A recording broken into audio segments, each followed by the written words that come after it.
Welcome to the Financial Planning for Canadian Business Owners podcast. You will hear about industry insights with award-winning financial planner and entrepreneur Jason Pereira. Through the interviews with different experts with their stories and advice, you will learn how you can navigate the challenges of being an entrepreneur, plan for success, and make the most of your business and life. And now, your host, Jason Pereira. Hello and welcome. Today on the show, I have something a little bit different other than financial topics. Specifically, I have, as you know, brought on speakers to talk about general business and entrepreneurship topics. And today is one of those. I'm pleased to bring you my friend, Dennis Moseley-Williams. Dennis is a well-known speaker in the financial advisor circuit who talks specifically about how advisors should transform their business to be based on experiences that deliver true value and enlightenment and transformation to clients.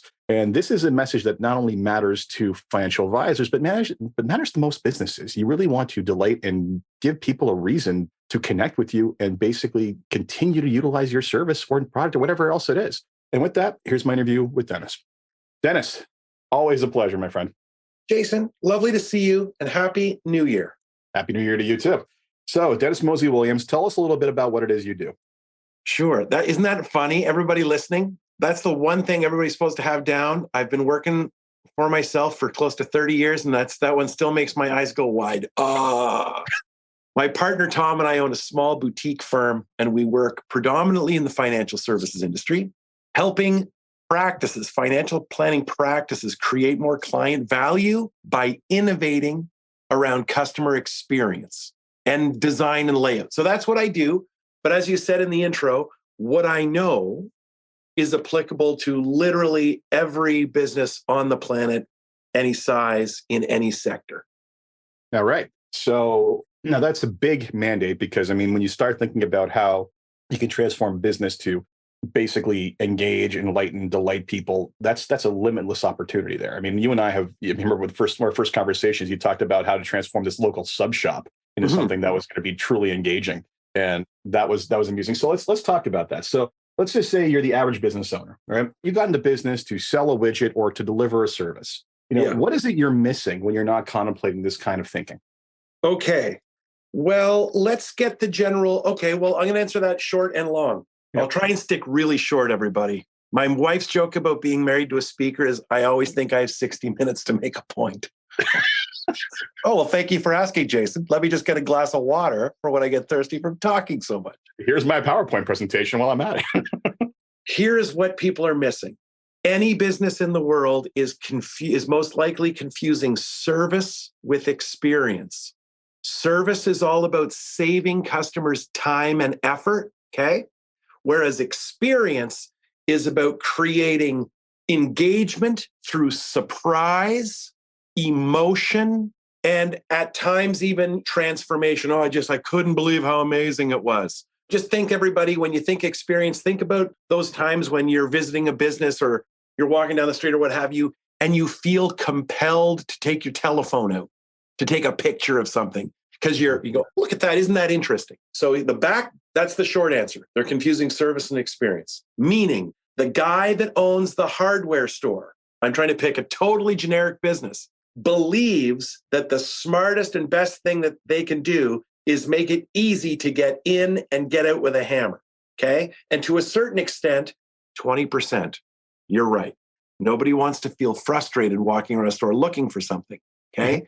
But experience is about connecting and changing with the client when they get into that hardware store. So not only do they find somebody easily who can help them, there is something else that's going on that probably has nothing to do with the service that nevertheless delights and engages the client.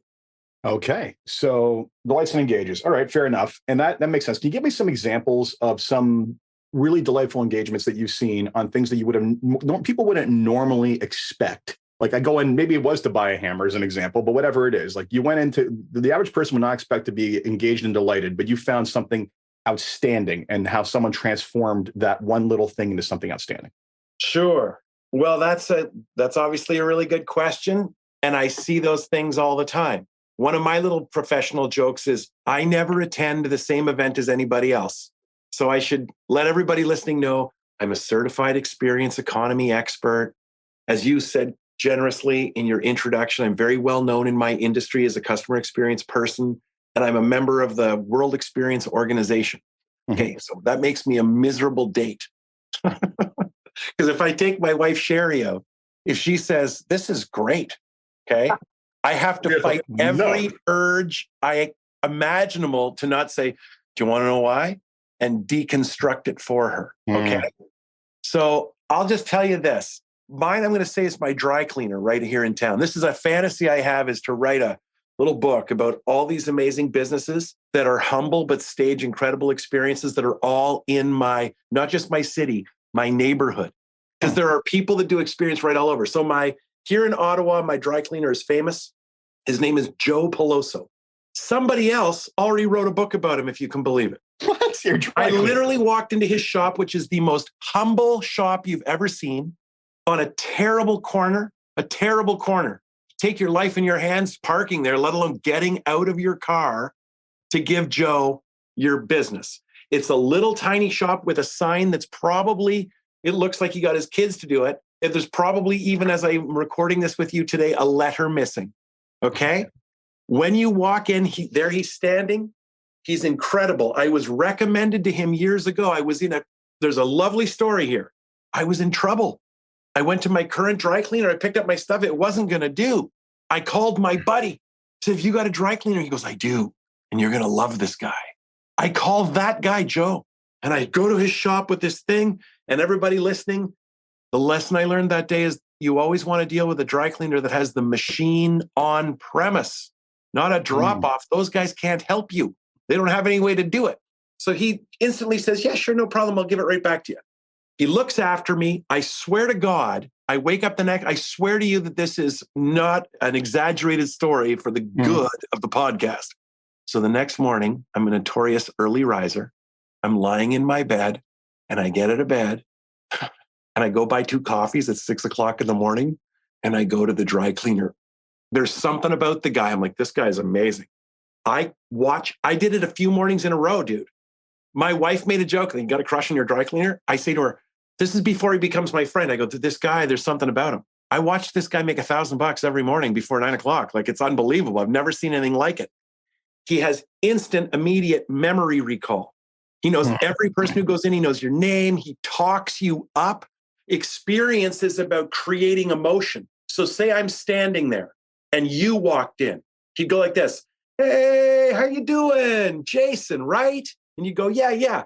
And he'd start to tell you your phone number. And you'd go, yeah, that's right, 3487. Yeah. Jason. He'd look at me. Oh, this guy, big, he's financial planner, very important, very smart. Hey, you got a podcast. Yeah, this is my friend Dennis. By the time you and I both walk out, you would believe you were the mayor of my city or the prime minister of the country. Every person, he talks you up, he creates an emotion. And then this is the service part for everybody listening, because service is always part of it. Joe says to me, you met me in crisis, right? I go, yeah. He goes, everybody meets me in crisis. Nobody calls up and says, I need this next Tuesday. He goes, everybody that calls up goes, oh my God. He says to me, I'll run it through the machine on my own. I don't care. He says, this is what he does. Someone says, do you think I could get this today? 11 o'clock in the morning. Joe goes, yeah, no problem. You want it like after 5? The guy goes, oh, that'd be great. Joe goes, you wanted it too?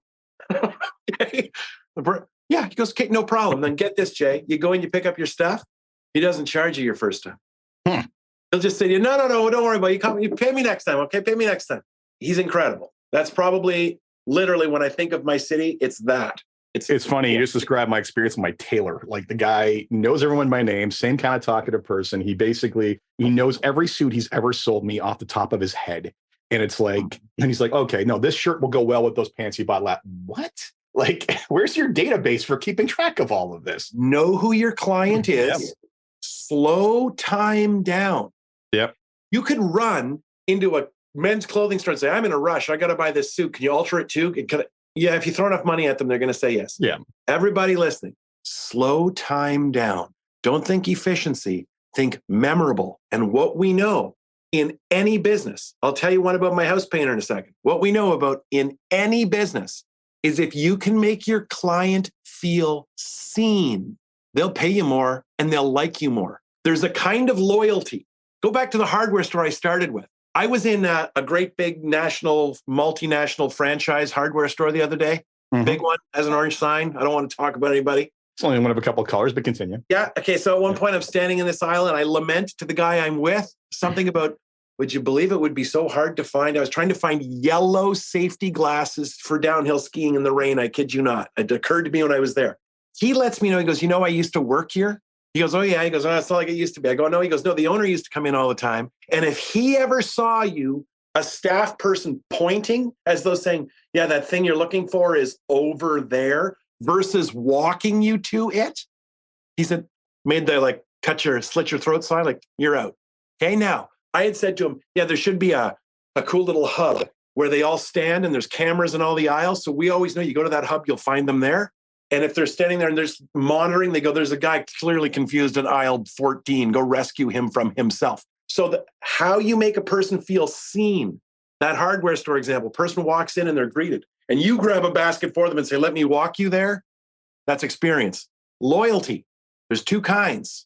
There's loyalty of fear and obligation. I go to this dry cleaner because they're close, because they know me, because I know them. I don't want to break in a new dry cleaner. This is my dry cleaner. Then there's the loyalty of connection and identity. I drive out of my way to go to this business because of what this person did. I hired a house painter. I used to own another home that I rented out. This guy got me more tenants. It was unbelievable. So I would say to him, look, you're painting it because then I'll be showing it to other people. Yeah, no problem. Every time I would show up with people, I'd say, I'm having it painted right now. But when I got up to the work site, there wasn't coffee cups, paper cups, and lunch bags. And nope. All of his stuff was tidy, cleaned up. Nobody was living in the house. It's totally empty. But his tools were laid out like he was a surgeon, okay? And the weird message he was both sending to me and then helping me send to my tenant is, I care about this place. I care about you, Dennis. But also by extension, I care about my tenants, right? When the whole thing's done and he's finished any painting job, when you go home, there's $200 of fresh cut flowers on your dining room table and a thank you card from him. So you don't just walk into a beautiful house all painted. Oh, thank God it's done, because it smells and you want the guy the hell out of your way. It doesn't matter. Just hurry and get it done. We want this over. His signature moment, as we call it in experience design, is, he leaves you a great big gift. It can be any kind of business benefits from staging better experiences.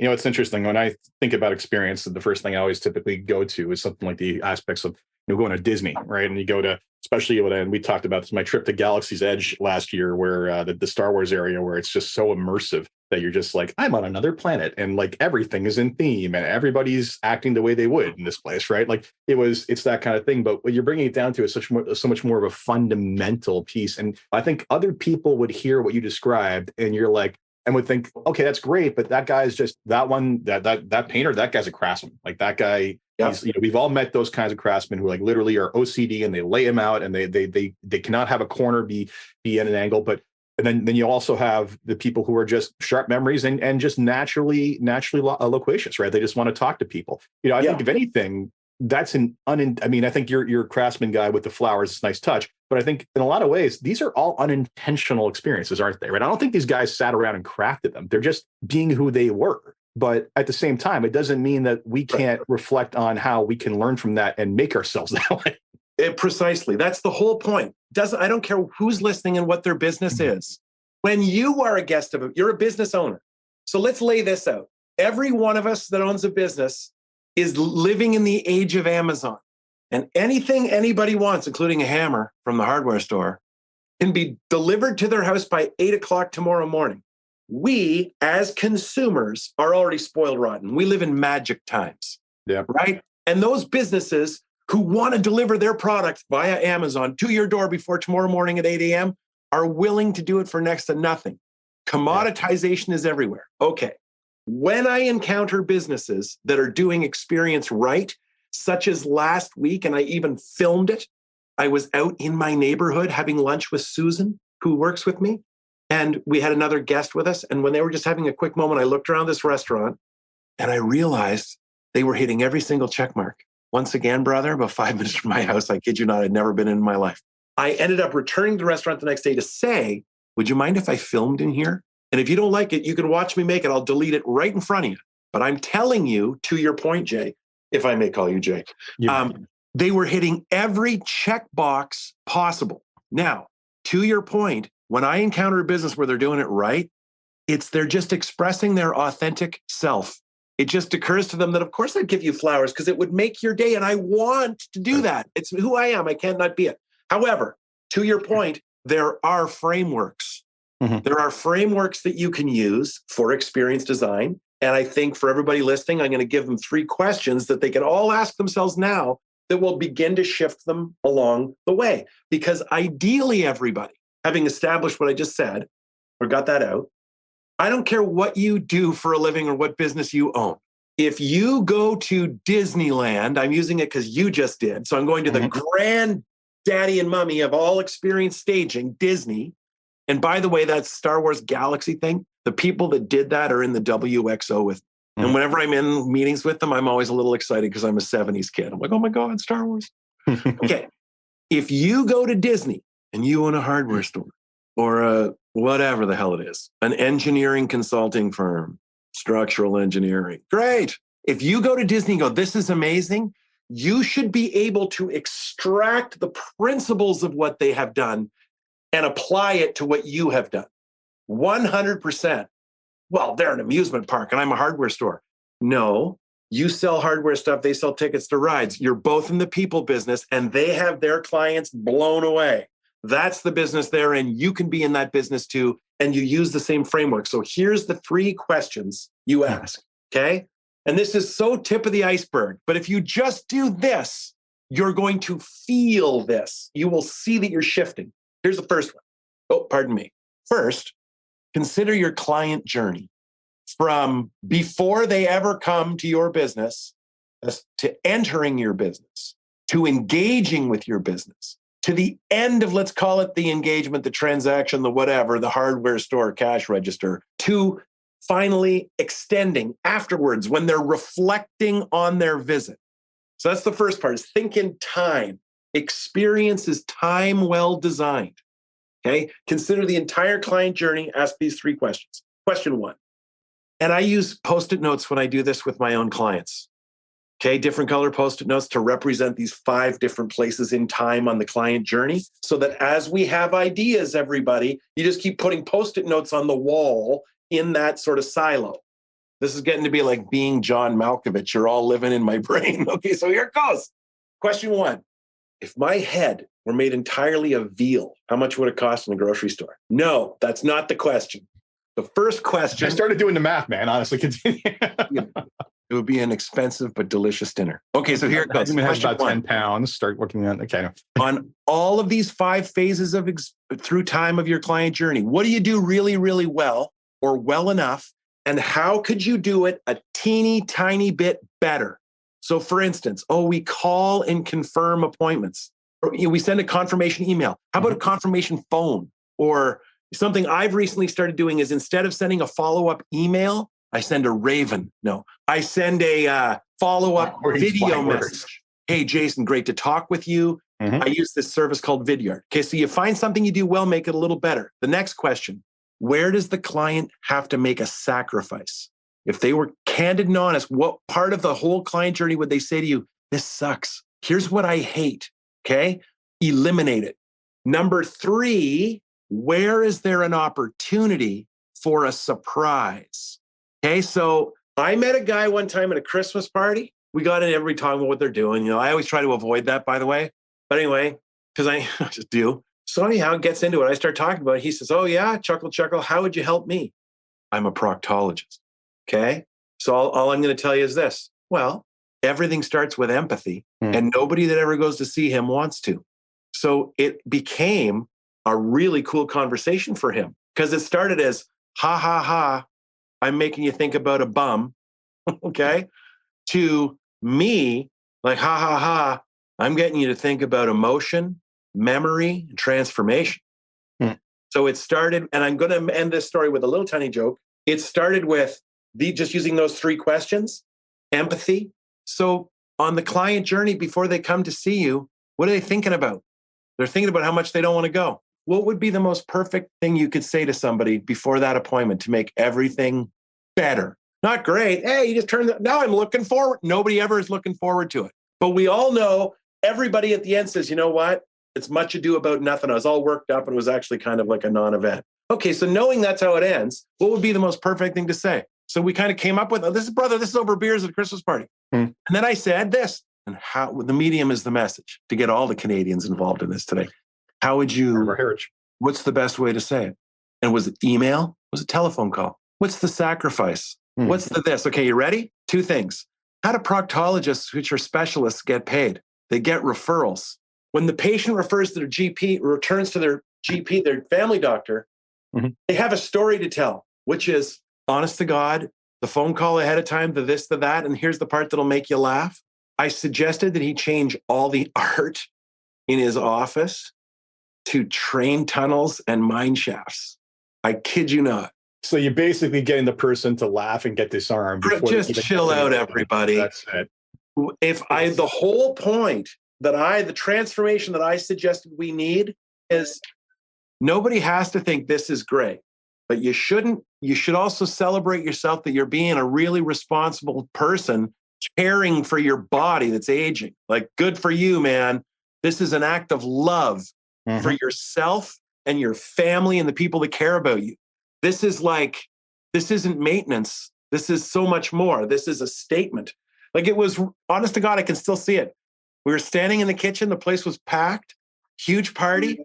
And we get into it. And he's doctor. Doctors care about people. So as soon as he realized, oh no, you're about caring for people, that whole party melted away. Now there's a whole scene going around us, and the 2 of us are locked on each other. And he's thinking on it, like, you're right. It's like, of course, bro. And what was he thinking? He was thinking service. I know you hate this place. I'm going to get you in and out as quickly as I possibly can. To which I'm saying, treat them like guests. Slow down time. Make them feel seen. Hey, it doesn't matter what business you're in. It doesn't matter what business you're in. And the idea of service being subsumed up into experience, I just don't want to use more restaurant examples. 5 minutes from here, there's a shawarma place, a little takeout Lebanese place. They're in every town. Thank goodness. It's wonderful. It's a wonderful lunch option. It's good for you. I'm standing at the counter, Jason. He's a lovely man. I've known him for 3-4 years now. I look at the giant empty store. It's a takeout place, but it's got enough room for like 10 tables. Nobody will ever sit there. I said to him, I got an idea for you. You should buy a bunch of mannequins. Fill this place up with mannequins. Put them in monster costumes. Get a bunch of flat screen TVs that cost $200. He's already got one. He's playing sports on it. Just play black and white monster movies. Every month there's a new holiday with a new theme, right? Put leprechauns in there now. It's St. Patrick's Day. And then I said to him, go online and buy cheap movie memorabilia. You can buy $25,000 things from a Harry Potter movie, but you can also buy $25 things from used, seen on screen in a Harry Potter movie. Hang them on the wall. Change the name of the place to Monster Shawarma. Okay, now once again, everybody listening, it's like, and jack up your prices a little wee bit because people pay for experience. Yeah. And now you're not a place you just go get a shawarma and get in and get out because there's 10,000 of them within 3 blocks. This awesome place on the corner that basically has like these weird combinations of monster shawarmas and gives you an experience when you're there. Time well spent, all harmonized with different names and this and that.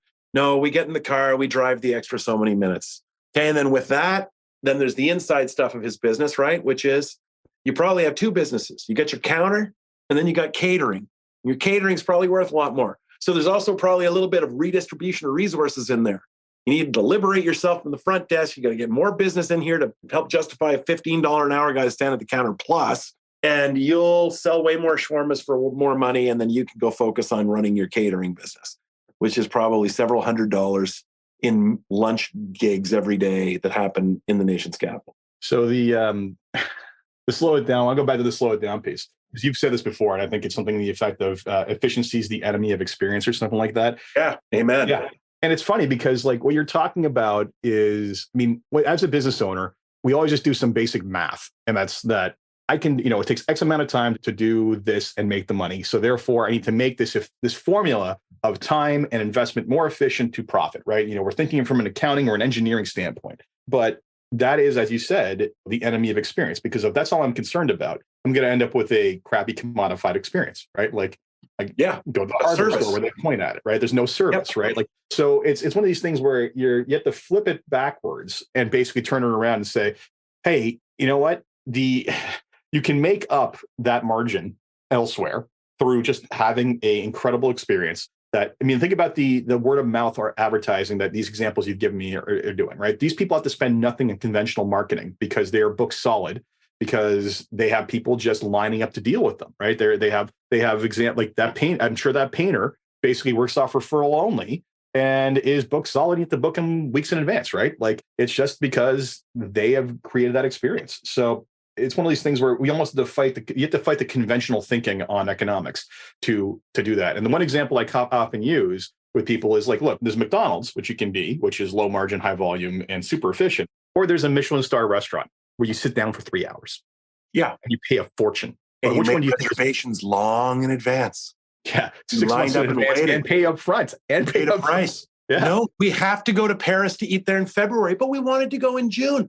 We can't get a table in June. Reservation. Yep. And I'm only interrupting you to point this out because this is where people sacrifice when they try to stage an experience. They convince themselves nobody's going to do it. It's like, we pay for experience with money and time. Mm-hmm. Yeah. Amen, bro. And meanwhile, what do you think the more profitable per location business is? The Michelin star restaurant by a long shot, right? Mm-hmm. Guaranteed. Now, hard to get to that level, rare to get to that level, but it's being exceptional experiences is something that is rare. So do you want to be machine made or hand fit? Yeah.